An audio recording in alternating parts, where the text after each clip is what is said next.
2, 1.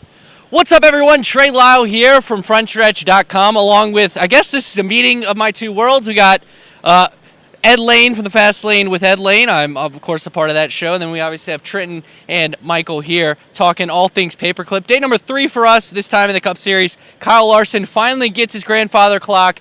It's a very emotional win for him on a day where passing was very difficult. It seemed like strategy was the ultimate factor in that, and it led to Larson's win. Speaking of his teammate, it obviously big news heading into the race was the return of Chase Elliott, and he ended up having a pretty good day, Ed. Yeah, I mean, Chase Elliott battled and fought his way back to get a top 10, which is really impressive.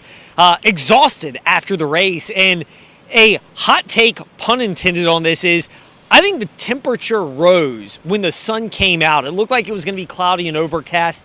Keep the temperatures cooler and a little bit lower. When the sun popped out, it got a little bit warmer. And for most drivers who are in peak condition and they've not been on the sideline for the last 6 weeks, not that big of a deal, relatively speaking. But Chase Elliott is the biggest example of that. And then the fact that you had a number of other drivers, his teammate William Byron among them, who also had to be treated after the race.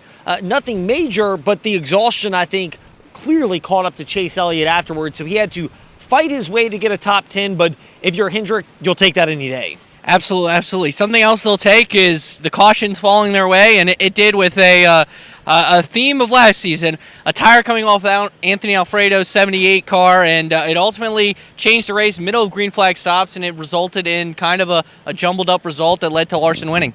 Yeah, I mean, we haven't had a lot of those tires coming off this year as we did last year, but Alfredo told me, and after the race I spoke with him, he said it lasted a total of 2 laps. They didn't get it tightened on, and he said they were waiting for the caution to come out, and the tire was sitting right over there, and they didn't throw it in time or quick enough. But it did help out guys like Bubba Wallace and Joey Logano, who Larson had to pass for the win. So it did change the whole complexion of the race, as you said. Yeah, Joey Logano talking in post-race was maybe even more happy than Larson for getting a second-place finish because he had to start in the back, and passing was so hard today, and pit road penalties were a big issue for Bubba, for example, that they got him back in the top 10 after that.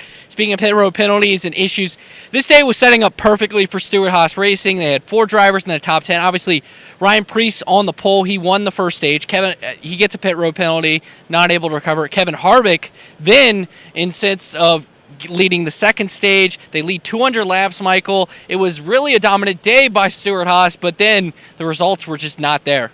Yeah, it was really a missed opportunity. Ryan Preece wins the pole, wins the first stage. He speeds in a spot where I didn't even know you could speed. He had the first pit box down there. All he had to do was just pull out, and somehow he sped in that little bit of a portion.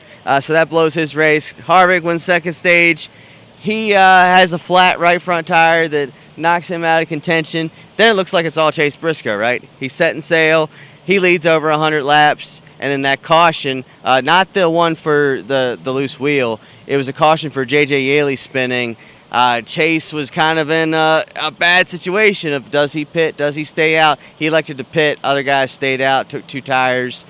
He couldn't get back up there. So huge missed opportunity. It's another short track race where Hendrick didn't have the fastest cars, and they won the race. So blown opportunity for SHR. Yeah, Kyle Larson now has gone 2 for 2 on the short tracks, Richmond and Martinsville, with some really good strategy calls, and that results in his first grandfather clock. Frontstretch.com will have all the coverage for you, as well as Fast Lane, Ed Lane tomorrow, 5 to 6 on CBS Sports Radio Lynchburg. Thank you so much for listening to our coverage all weekend here at the Paperclip. Hey everyone, Dylan Hopkins here with Frontstretch.com. Don't forget to hit that subscribe button and check out one of the 2 videos next to me to see more of our racing content.